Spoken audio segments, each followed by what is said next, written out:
सुप्रभात बच्चों। पिछले व्याख्यान में हमने इलेक्ट्रोड विभव, मानक इलेक्ट्रोड विभव एवं वैद्युत रासायनिक श्रेणी के बारे में पढ़ा। आज हम देखते हैं मानक इलेक्ट्रोड विभव और नर्स्ट समीकरण। एक इलेक्ट्रोड निकाय का इलेक्ट्रोड विभव निम्नलिखित 3 कारकों पर निर्भर होता है। पहला, धातु तथा धातु आयन की प्रकृति। दूसरा, विलयन में आयनों का सांद्रण। और तीसरा, ताप। कोई भी इलेक्ट्रोड निकाय मानक अवस्था में स्थिर होता है और इसके इलेक्ट्रोड विभव का मान विद्युत रासायनिक श्रेणी से प्राप्त होता है। लेकिन यदि कोई निकाय मानक अवस्था में नहीं है तो इसके इलेक्ट्रोड विभव को हम वैद्युत रासायनिक श्रेणी से प्राप्त नहीं कर सकते हैं। मानक अवस्था में नहीं होने की स्थिति में किसी भी निकाय के इलेक्ट्रोड विभव का मापन हम नर्स्ट समीकरण के सहायता से कर सकते हैं। एक अपचयन इलेक्ट्रोड के लिए नर्स्ट समीकरण को प्रदर्शित कर सकते हैं हम E = E0 - RT/NF log E अपचयित अवस्था बटे ऑक्सीकृत अवस्था, जहाँ पर E इलेक्ट्रोड निकाय का अपचयन विभव, E0 उसी इलेक्ट्रोड विभव का मानक अपचयन विभव जो विद्युत रासायनिक श्रेणी से प्राप्त होगा। R गैस स्थिरांक है, यह होता है 8.314 जूल प्रति केल्विन प्रति मोल। T इलेक्ट्रोड का ताप है। F फैराडे संख्या जो 96,500 कूलाम है। N इलेक्ट्रोड पर संपन्न अपचयन प्रक्रिया में ऑक्सीकृत अवस्था में 1 मोल द्वारा अपचयित अवस्था में परिवर्तित होने में ग्रहण किए गए इलेक्ट्रॉनों की संख्या है।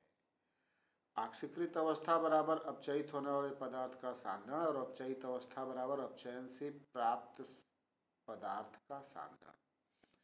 जैसे इसका जो दूसरा स्वरूप लिखा जाता है EMn+/m = E0 Mn+/m ऑक्सीकृत अवस्था बटे अपचयित अवस्था माइनस 0.059 बटे n log/10 1/mn+1/aq।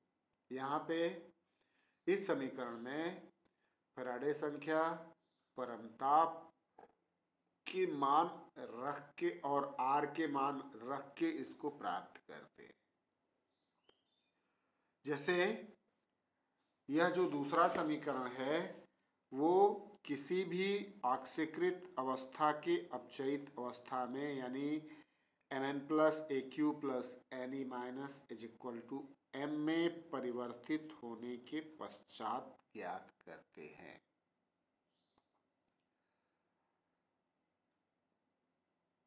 अब मानक सेल विभव का मापन ये होता है E0 cell = E0 right minus E0 left. ये R और L क्रमशः राइट और लेफ्ट के बारे में बताते हैं। जैसे मान लीजिए कोई दिया हुआ है, कोई सेल अभिक्रिया Zn/Zn di positive 1 molar, Cu di positive 1 molar /Cu।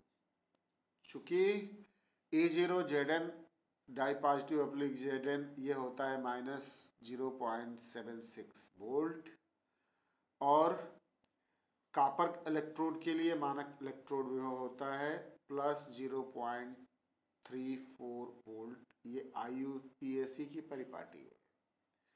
चूंकि E0 cell is equal to E0 right minus E0 left, इसका मतलब हुआ E0 कॉपर का electrode minus E0 zinc electrode, या प्लस 0.34 माइनस 0.76 यानी 1.10 वोल्ट धनात्मक।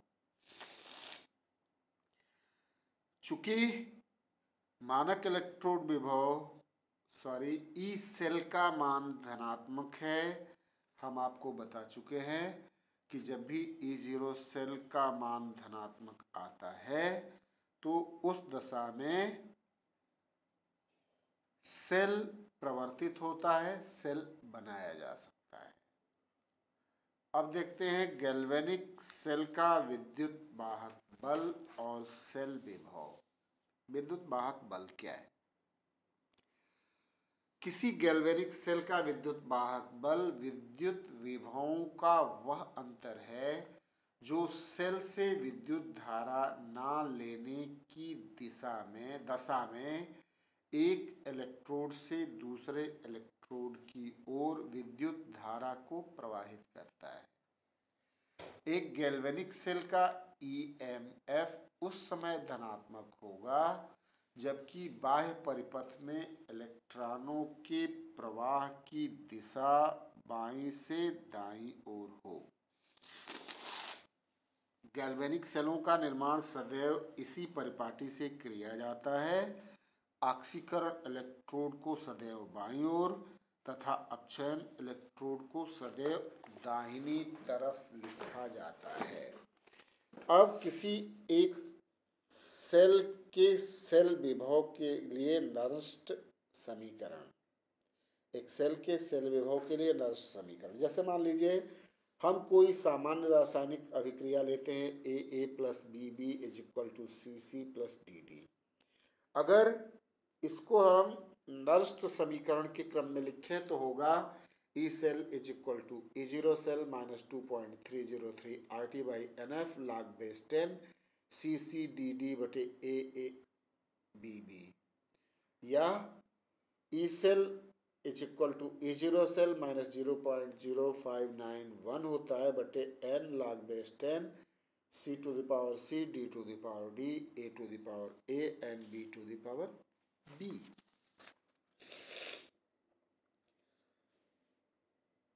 यह एक गैल्वेनिक सेल के सेल विभव के लिए सामान्य व्यंजक को निरूपित करता है।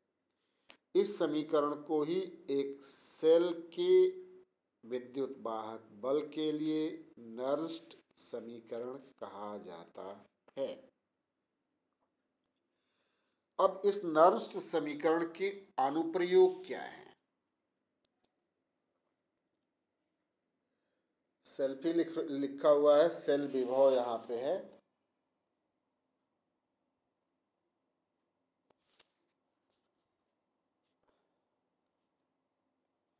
सेल विभव है ये,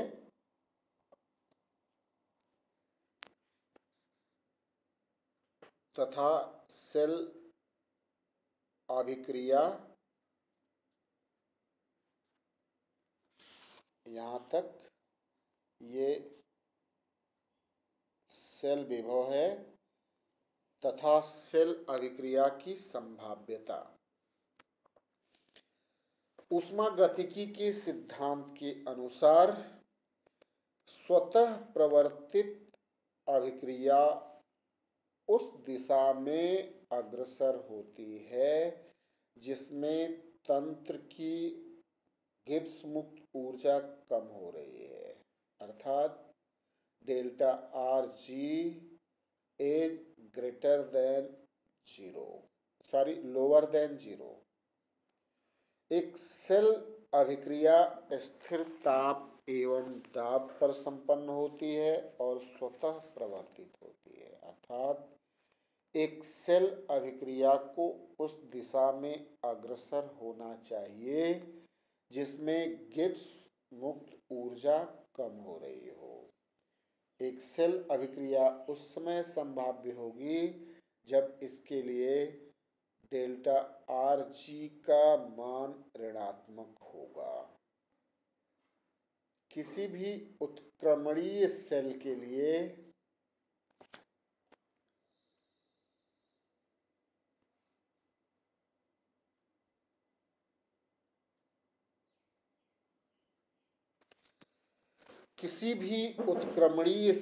लिए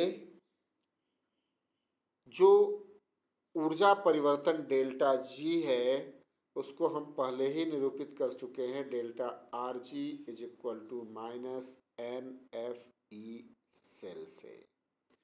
मानक अवस्थाओं में एक उत्क्रमणीय सेल के लिए delta R G zero is equal to होता है minus N F E zero cell. अब इसकी विवेचना हम कर सकते हैं। नंबर 1, जब ई सेल या ई जीरो सेल धनात्मक है अर्थात सेल का विभव धनात्मक है तो डेल्टा आर जी या डेल्टा आर जी जीरो का मान ऋणात्मक होगा क्योंकि एन तथा एफ सदैव धनात्मक होगा। अर्थात सेल विभव के धनात्मक होने पर सेल अभिक्रिया संभाव्य होगी तथा स्वतः प्रवर्तित रूप में संपन्न होगी। दूसरा देखते हैं, जब ई सेल या ई जीरो सेल ऋणात्मक है अर्थात सेल का विभव ऋणात्मक है तो डेल्टा आर जी का मान भी धनात्मक होगा और सेल अभिक्रिया संपन्न नहीं होगी। अर्थात सेल विभव के ऋणात्मक होने पर सेल अभिक्रिया संभाव्य नहीं होगी। तथा नंबर 3, जब ई सेल या ई जीरो सेल का मान शून्य होगा अर्थात सेल का विभव शून्य है तो डेल्टा जी का मान भी शून्य होगा तथा सेल अभिक्रिया साम्य में स्थिर रहेगी। उत्क्रम रूप में यदि सेल अभिक्रिया साम्य प्राप्त कर चुकी है तो सेल विभव का मान शून्य होगा।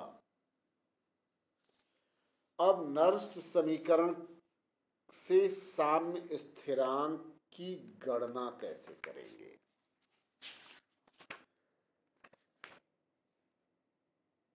सामान्यतया हम देख चुके हैं कि सेल अभिक्रिया जैसे मान लीजिए A plus B B is equal to C C plus D D है तो इसके लिए ई सेल जो होगा वो E zero cell minus 2.303 R T बटे N F log base 10 C C D D बटे ए बी बी होगा। तथा यहाँ पे अगर हम केसी का मान देखें तो केसी का मान होगा सी सी डी डी अपान ए और बी बी।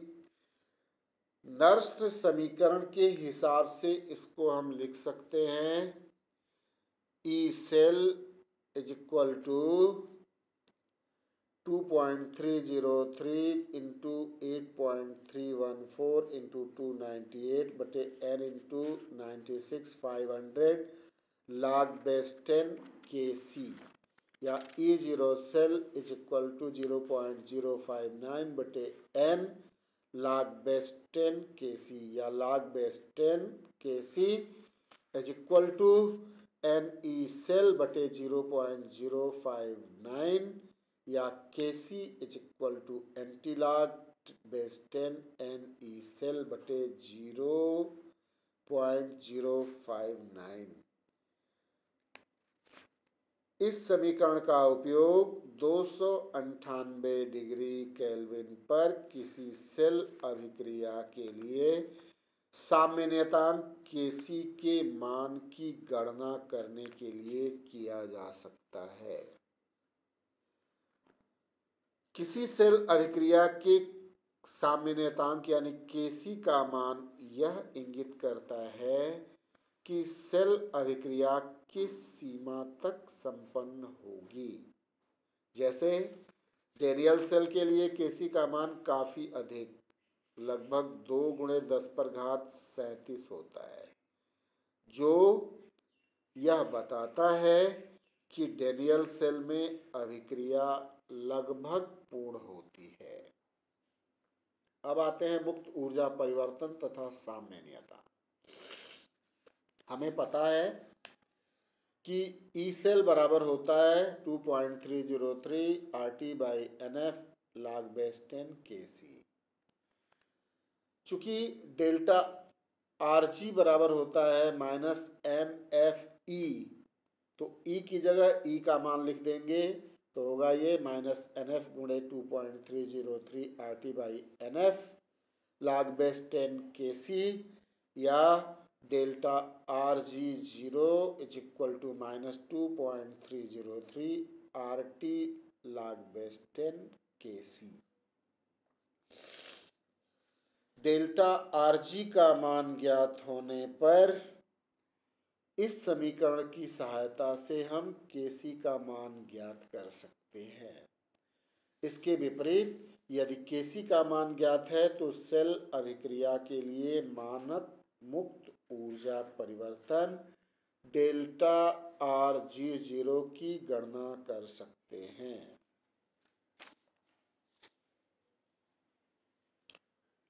अब देखते हैं कुछ व्यापारिक सेल। गैल्वेनिक सेल ऊर्जा प्राप्त करने का एक अच्छा स्रोत है, लेकिन सिद्धांत रूप में गैल्वेनिक सेल में किसी भी रिडॉक्स अभिक्रिया का उपयोग विद्युत ऊर्जा प्राप्ति के लिए किया जाता है। व्यावहारिक रूप में व्यापारिक गैल्वेनिक सेलों के निर्माण के लिए केवल कुछ रिडॉक्स अभिक्रियाओं को ही उपयुक्त पाया गया है। व्यावहारिक सेलों को सामान्य रूप से बैटरी कहा जाता है। सही रूप में बैटरी श्रेणी क्रम में जुड़े दो या अधिक गैल्वेनिक सेलों की व्यवस्था है। एक व्यापारिक सेल अथवा बैटरी में कुछ गुण होने चाहिए, जैसे इसका आकार संघनत्व तथा भार कम होना चाहिए, प्रयोग विधि में इसकी बोल्टता में अधिक परिवर्तन नहीं होना चाहिए तथा इसकी आयु अधिक होनी चाहिए। जितने भी व्यापारिक सेल हैं ये दो प्रकार के हैं, प्राथमिक सेल और द्वितीयक सेल। प्राथमिक सेल उन सेलों को कहा जाता है जिनमें सेल अभिक्रिया केवल एक दिशा में संपन्न होती है तथा किसी बाह्य ऊर्जा स्रोत की सहायता से इसे उत्क्रमित करना संभव नहीं होता है।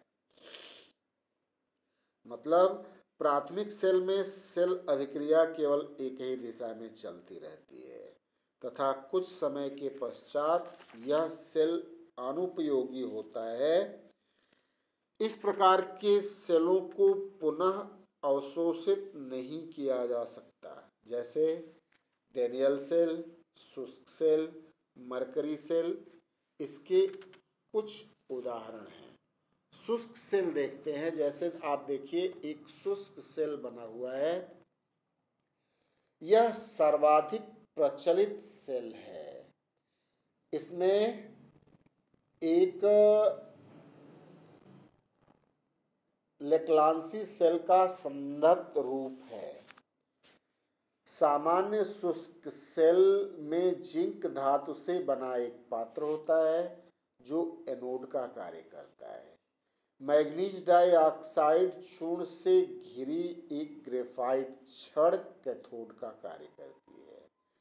जिंक पात्र एनोड, ग्रेफाइट छड़ कैथोड के मध्य रिक्त स्थान में अमोनियम क्लोराइड तथा जिंक क्लोराइड के एक नम पेस्ट को भर दिया जाता है। जिंक पात्र के चारों ओर मोटे कागज अथवा गत्ते का आवरण चढ़ा दिया जाता है। सेल के ऊपरी सिरे को मोम अथवा पिच की सहायता से सील कर दिया जाता है। इस सेल से विद्युत धारा प्राप्त करने की प्रक्रिया में सेल में जटिल रासायनिक अभिक्रियाएं संपन्न होती हैं, जिसे निम्नलिखित रूप में व्यक्त कर सकते हैं। Zinc is equal to zinc di positive plus 2 negative, और MnO2 plus NH4 positive plus E negative is equal to MnOOH plus NH3। ऊपर की क्रिया ऑक्सीकरण की है, ये एनोड अभिक्रिया होगी। नीचे की क्रिया अपचयन की है, ये कैथोड अभिक्रिया होगी। और इस अभिक्रिया के फलस्वरूप जिंक अणु का सांद्रण घट जाता है, जिससे सेल की बोल्टता में कमी आ जाती है। अतः कुछ समय पश्चात यह सेल स्वतः निष्क्रिय हो जाता है। मरकरी सेल को देखें अगर, मरकरी सेल एक विशिष्ट प्रकार का शुष्क सेल है। इसका उपयोग प्राय घड़ी, कैमरा तथा श्रवण यंत्रों में किया जाता है। इस मरकरी सेल में जिंक मरकरी एमालगम का प्रयोग एनोड के रूप में, मर्क्यूरिक ऑक्साइड तथा कार्बन का एक पेस्ट होता है जो कैथोड के रूप में होता है। पोटेशियम हाइड्रोक्साइड, जिंक ऑक्साइड के एक पेस्ट को हम वैद्युत अपघट्य के रूप में भर देते हैं।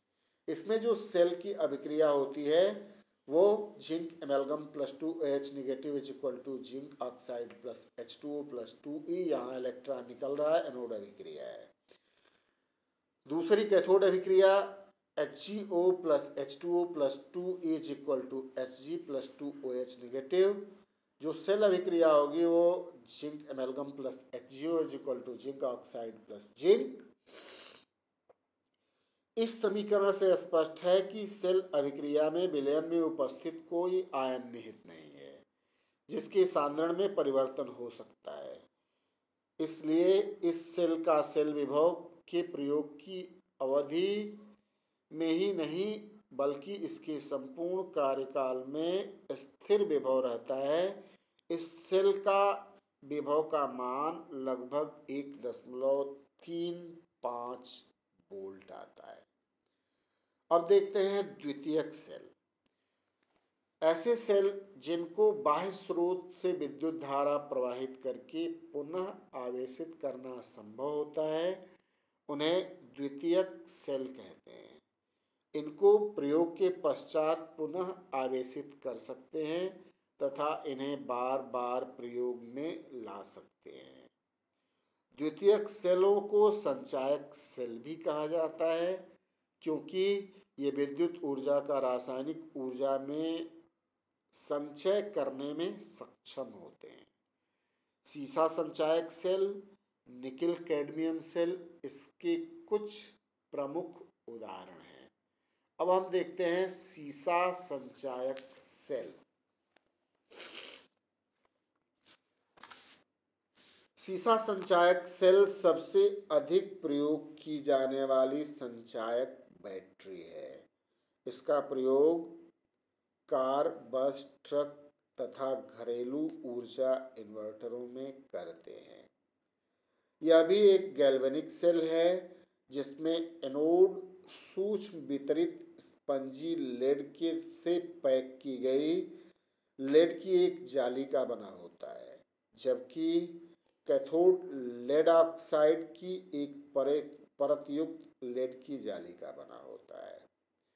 जो सेल अभिक्रिया है उसको हम व्यक्त करते हैं Pb/PbSO4 H2SO4/PbO2/Pb। अब सीसा संचायक बैटरी को बनाने के लिए अनेक संचायक सेलों को श्रेणी क्रम में जोड़ा जाता है। सेल विभव प्राप्त करने के लिए 6 सेलों को एक सेल विभव 24 वोल्ट प्राप्त करने के लिए 12 सेलों को श्रेणी क्रम में जोड़ने की आवश्यकता होती है। आप यहाँ देख सकते हैं अलग अलग लेड और लेड ऑक्साइड की प्लेटों को तनु सल्फ्यूरिक अम्ल के विलयन में डुबा करके एक सीसा संचायक सेल बनाया गया है। इसमें एनोड पर क्रिया होती है Pb+SO4 di negative is equal to PbSO4 plus 2E negative, और कैथोड पर जो क्रिया होती है वो होती है PbO2 plus SO4 2 negative plus 4H positive plus 2E is equal to PbSO4 plus 2H2O। जो शुद्ध सेल अभिक्रिया होती है वो lead solid plus PbO2 solid plus 4H positive plus 2SO4 negative is equal to 2 PbSO4 plus 2H2O। एक निरावेशित cell battery का पुनः आवेशन कैसे करते हैं? निरावेशित सीसा संचायक सेल को विपरीत दिशा में किसी बाह्य स्रोत से दिष्ट धारा प्रवाहित करके पुनः आवेशित किया जा सकता है। इसके लिए संचायक सेल के ऋणात्मक इलेक्ट्रोड को एक दिष्ट धारा स्रोत से ऋणात्मक टर्मिनल से तथा सेल के धनात्मक इलेक्ट्रोड को स्रोत के धनात्मक टर्मिनल से जोड़ा जाता है और वहाँ पे जो अभिक्रिया होती है ऋणात्मक इलेक्ट्रोड पर PbSO4 plus 2 negative is equal to Pb plus SO4 2 negative और धनात्मक इलेक्ट्रोड पर PbSO4 plus 2H2O DC battery लगाने पर PbO2 plus 4H plus plus SO4 2 negative plus 2E negative जो शुद्ध आवेशन की क्रिया होती है 2 PbSO4 plus 2H2O is equal to Pb plus PbO2 plus 4H negative plus 2SO4 negative. तो इस प्रकार से हम इसका आवेशन कर लेते हैं। अगर निकिल कैडमियम संचायक सेल होगा तो यह पुनः आवेशन में सक्षम संचायक सेल है। चूंकि सीसा संचायक सेल की तुलना में यह काफ़ी मूल्यवान है, फिर भी इसके उपयोग में दिन प्रतिदिन में वृद्धि होती जा रही है। इसकी जो सेल अभिक्रिया है वो है एनोड पर CD plus 2OH negative is equal to CdOH twice plus 2E negative और कैथोड पर NiO2 plus 2H2O plus 2 is equal to NiOH twice plus 2OH negative. शुद्ध सेल अभिक्रिया जो होगी वो CD plus NiO2 plus 2H2O is equal to CdOH twice plus NiOH twice. इस cell का विभव लगभग 1.4 वोल्ट आता है। चूंकि इस सेल की सेल अभिक्रिया में विद्युत अपघट्य के रूप में केवल जल का उपयोग होता है, अतः इसकी वोल्टता उपयोग अवधि लगभग स्थिर रहता है। इसके अतिरिक्त सेल अभिक्रिया में कोई गैसीय उत्पाद प्राप्त नहीं होता है। अभिक्रिया में उत्पन्न पदार्थ इलेक्ट्रोडों पर चिपक जाते हैं और आवेशन प्रक्रिया के द्वारा पुनः इन्हें पूर्व की स्थिति में लाया जा सकता है। एक निरावेशित सेल को विपरीत दिशा में दिष्ट द्वारा प्रवाहित करके पुनः आवेशित किया जाता है। अब आते हैं ईंधन सेल। ईंधन सेल उन सेलों को कहा जाता है जो एक ईंधन की रासायनिक ऊर्जा को सीधे विद्युत ऊर्जा में परिवर्तित करते हैं। कुछ विशिष्ट प्रकार के ईंधन सेल जैसे hydrogen, carbon monoxide, methane, propane इत्यादि का उपयोग विद्युत ऊर्जा प्राप्त करने में किया जाता है। इनमें ईंधन की सतत आपूर्ति की जाती है तथा उत्पादों को लगातार निकाला जाता है। अब तक अनेक प्रकार के ईंधन सेलों का निर्माण किया जा चुका है। इनमें हाइड्रोजन ऑक्सीजन ईंधन सेल महत्वपूर्ण है। इसका निर्माण 1959 में बेकन ने किया था, इसलिए इसे बेकन सेल भी कहा जाता है। इसका उपयोग संयुक्त राष्ट्र अमेरिका के अपोलो अंतरिक्ष अभियान में ऊर्जा के एक प्राथमिक स्रोत के रूप में किया गया था। एक सामान्य H2O2 ईंधन सेल है। इसमें उपयुक्त उत्प्रेरकों जैसे प्लेटिनम, सिल्वर, कोबाल्ट ऑक्साइड इत्यादि से संसेचित सरंध्र कार्बन से बने 2 इलेक्ट्रोडों का उपयोग किया जाता है। दोनों इलेक्ट्रोडों के मध्य स्थिर रिक्त स्थान में सोडियम हाइड्रोक्साइड अथवा पोटेशियम हाइड्रोक्साइड चित्र के अनुसार दिखाया गया है भरा होता है, जो विद्युत अपघट्य का कार्य करता है। इलेक्ट्रोडों पर जो होने वाली क्रियाएं हैं उनमें देखो, एनोड पर hydrogen plus 2OH negative is equal to 2H2O plus 2E और कैथोड पर oxygen plus 2H2O plus 4 is equal to 4OH negative, जो शुद्ध सेल अभिक्रिया होती है 2H2 + O2 = 2H2OL। इस प्रकार इस सेल को शुद्ध सेल अभिक्रिया में हाइड्रोजन ऑक्सीजन संयोग करके जल का निर्माण करते हैं। सेल उस समय तक लगातार कार्य करता है जब तक कि अभिकारकों की आपूर्ति की जाती है। यह सेल टेम्परेचर रेंज 243 केल्विन से 413 केल्विन यानी 70 डिग्री सेंटीग्रेड से 140 डिग्री सेंटीग्रेड तक कार्य करता है। इसका उपयोग जैसा कि मैं बता चुका हूं अपोलो अंतरिक्ष अभियान में किया गया था। अब इससे लाभ क्या है? ईंधन सेल विद्युत ऊर्जा के प्रभावकारी स्रोत हैं। इनसे जो महत्वपूर्ण लाभ है वो नंबर 1 है उच्च दक्षता। चूंकि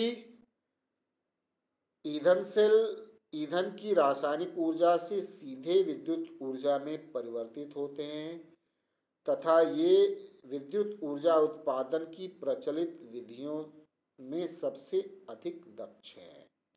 सैद्धांतिक रूप से ईंधन सेलों की दक्षता 100% होनी चाहिए, लेकिन अब तक केवल 60 से 70% दक्षता प्राप्त करने में ही सहायता मिली है। ईंधन जैसे कोयला, हाइड्रोजन इत्यादि जितने भी हैं, इनसे पारस्परिक विधियों की जो दक्षता होती है केवल 40% ही प्राप्त होती है, अतः ईंधन सेलों की दक्षता उच्च है। दूसरा है प्रदूषण रहित कार्य प्रणाली। ईंधन सेल से जो सह उत्पाद प्राप्त होते हैं ये प्रदूषण की समस्या उत्पन्न नहीं करते। जैसे मान लीजिए H2O2 सेल से केवल जल ही प्राप्त होता है जो कोई प्रदूषण नहीं करता है। नंबर 3 है ऊर्जा की सतत आपूर्ति। किसी भी ईंधन सेल से ईंधन की आपूर्ति सतत है तो वह सतत रूप में विद्युत ऊर्जा की आपूर्ति करता है। पारंपरिक सेलों अथवा बैटरियों के विपरीत प्रयोग विधि में इन सेलों की वोल्टता या विद्युत धारा के प्रवाह में कोई कमी नहीं आती है। ये ईंधन सेल से लाभ है। अब इनकी सीमाएं क्या है? गैसीय ईंधनों के प्रयोग में अनेक कठिनाइयां आती हैं। जैसे H2O2 आदि गैसीय ईंधनों का भंडारण द्रव रूप में उच्च दाब तथा अत्यंत निम्न ताप पर विशिष्ट प्रकार के सिलेंडरों में करना पड़ता है। इसमें अनेक प्रकार की कठिनाइयों का सामना करना पड़ता है और मूल्य भी अधिक देना पड़ता है। इलेक्ट्रोड अभिक्रियाओं के लिए आवश्यक उत्प्रेरक जैसे प्लेटिनम, पैलेडियम इत्यादि मूल्यवान धातुएं हैं। इनका उपयोग सेल के मूल्य में वृद्धि करता है। अगला, ईंधन सेलों में प्रयुक्त अपघट्य अत्यधिक संक्षारक प्रकृति के होते हैं। इनका उपयोग अनेक व्यवहारिक कठिनाइयों को जन्म देता है। तो ये ईंधन सेलों की सीमाएं हैं।